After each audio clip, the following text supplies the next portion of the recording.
Halo semuanya, pernah dengar soal aturan baru yang belakangan ini bikin heboh grup WhatsApp keluarga? Nah, kita bakal bedah tuntas nih. Setelah penantian panjang lebih dari 22 tahun, Undang-Undang Perlindungan Pekerja Rumah Tangga atau UU PPRT akhirnya resmi disahkan dan bakal berlaku mulai April 2026. Terus, apa ngaruhnya buat kita? Jelas banyak kewajiban baru, mulai dari keharusan daftarin BPJS, aturan bayar THR yang wajib tunai, sampai ancaman pidana 8 tahun penjara kalau kita melanggar. Yuk, siapin catatan kalian, karena kita bakal hitung ulang secara nyata gimana efek finansialnya ke rumah tangga di bawah aturan hukum yang baru ini. Jujur deh, kalian di rumah sekarang pakai jasa ART, babysitter, atau mungkin sopir pribadi? Kalau iya, dengerin baik-baik ya.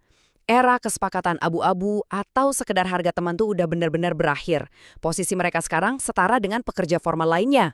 Undang-undang baru ini benar-benar mengubah posisi mereka di mata hukum secara absolut.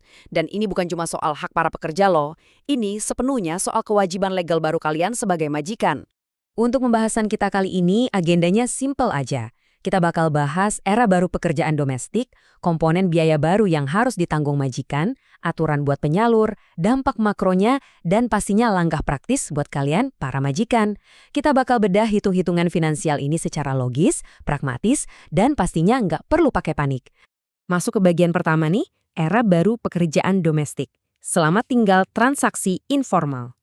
Dulu kan biasanya urusan gaji atau jam kerja itu pakai asas kekeluargaan ya kan? Nggak ada tuh batas waktu kerja yang pasti. Upah juga kadang ya seadanya aja berdasar rasa sungkan. Nah sekarang UU PPRT tepatnya pasal 1 ayat 5 mewajibkan kita pakai perjanjian kerja formal. Betul banget, wajib ada hitam di atas putih. Minimal rangkap 2, pakai metre Rp10.000. Biar tugas, upah, dan hak semuanya jelas serta sah di mata hukum. Di dalam kontrak itu, ada 14 hak fundamental buat pekerja, sesuai pasal 15. Jadi nggak ada lagi ceritanya kerja nonstop tanpa batas. Sekarang wajib ada jam kerja yang manusiawi, istirahat yang cukup, dan hak cuti mutlak. Gaji juga harus bener-bener disepakati bareng.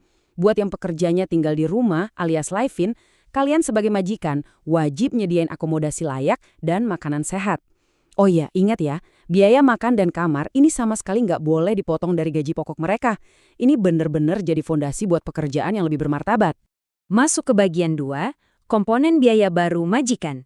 Nah, ini nih yang paling ditunggu-tunggu. Apa aja sih yang sebenarnya bakal kita bayar? Kalau kita rinci, sebenarnya begini. Gaji pokok itu murni kesepakatan, jadi emang nggak ada UMR khusus. Tapi karena sekarang posisi tawar pekerja rumah tangga jauh lebih kuat, ya siap-siap aja ngikutin harga pasar yang baru. Terus ada kewajiban THR, BPJS Kesehatan, BPJS Ketenagakerjaan, dan akomodasi buat yang live-in. Kalau kita simulasikan nih, misalnya ada ART live-in di kota besar, dengan gaji pokok Rp2,5 juta, beban tambahan kalian buat BPJS dan nabung cadangan THR bulanan itu sebenarnya cuma sekitar Rp268.000 aja per bulan. Nggak segede yang dibayangin kan? Sangat terukur asalkan direncanain dengan benar. Tapi ada satu detail penting banget nih yang suka jadi perdebatan. Tunjangan hari raya atau THR sekarang statusnya wajib dan harus dibayar tunai. Undang-undang benar-benar spesifik soal ini. Jadi, tradisi ganti THR pakai sembako, baju baru, atau beliin tiket bus buat mudik itu udah masa lalu. Kalau kalian ngasih barang-barang itu sekarang, ya hitungannya sebagai bonus ekstra aja, murni di luar kewajiban THR uang tunai kalian. Terus gimana dengan jaminan sosial? Nah, kalian sebagai majikan wajib daftarin dan bayarin iuran BPJS Kesehatan sama Ketenagakerjaan. Kecuali kalau pekerja kalian itu statusnya penerima bantuan iuran atau PBI dari pemerintah. Buat gambaran praktisnya nih, BPJS Kesehatan kelas 3 itu biayanya sekitar Rp35.000 sebulan. Kalau BPJS Ketenagakerjaan, buat cover kecelakaan sama kematian, itu sekitar 25.000-an. Mengingat resiko kerja di rumah seperti kena air panas atau cedera fisik lumayan tinggi, asuransi murah ini benar-benar bakal nyelamatin kalian dari beban finansial dadakan yang pasti jauh lebih masif kalau amit-amit terjadi musibah. Lanjut ke bagian ketiga, aturan bagi penyalur dan sanksi tegas buat pelanggar. Lewat pasal 28, undang-undang ini ngasih aturan garis keras buat agen penyalur demi mencegah eksploitasi. Pertama, agensi dilarang keras motong utah pekerja dengan alasan apapun. Kedua, nggak ada lagi tuh praktik nahan KTP asli, ijazah atau dokumen pribadi sebagai jaminan, itu sekarang berstatus ilegal ya.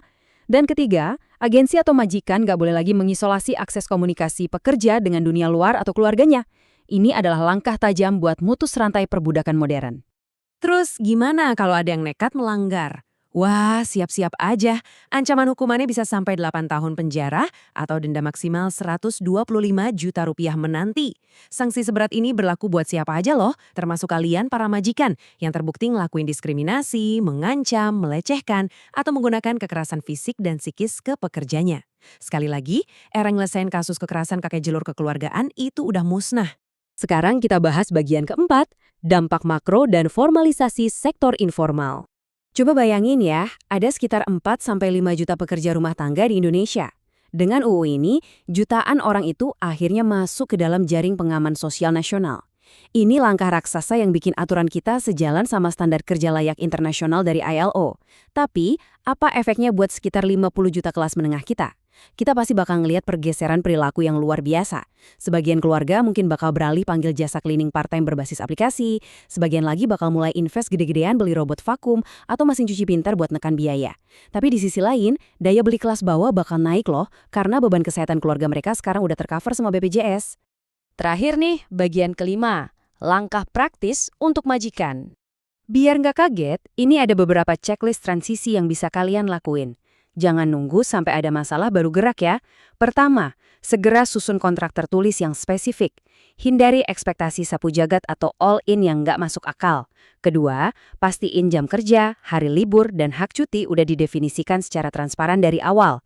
Ketiga, jadilah proaktif dan daftarin BPJS mereka sebelum sanksinya beneran berlaku. Dan keempat, hukum sekarang mewajibkan kalian buat laporin keberadaan pekerja domestik ke RT dan RW setempat demi pendataan resmi pemerintah. Kalau kita baca kutipan dari pasal 1 ayat 5 ini, kerasa banget filosofi dari undang-undang ini. Ya, ini emang transaksi ekonomi dengan regulasi ketat. Tapi intinya, ini tetap hubungan sosiokultural antar manusia. Transparansi, komunikasi terbuka, dan saling hargain hak masing-masing itu fondasi utamanya. Dan jangan lupa, di bawah hukum yang baru ini, pekerja punya hak penuh buat ngakhiri hubungan kerja secara sepihak kalau majikannya ngelanggar kesepakatan kontrak. Jadi gimana nih? Kalian udah siap belum nyusun kontrak pekerja rumah tangga formal pertama kalian? Kalau dipikir-pikir, secara finansial beban tambahannya masih sangat terukur kok, asalkan ada transparansi sejak awal. Kalau kalian masih bingung atau punya pertanyaan spesifik soal hitung-hitungannya, drop aja di kolom komentar biar kita bisa diskusi bareng. Dan ingat satu hal penting ini, dengan hukum baru ini, setiap pelanggaran kesepakatan punya konsekuensi hukum pidana, bukan sekedar minta maaf. Yuk persiapkan manajemen rumah tangga kalian sebaik mungkin, dan sampai jumpa di pembahasan kita berikutnya.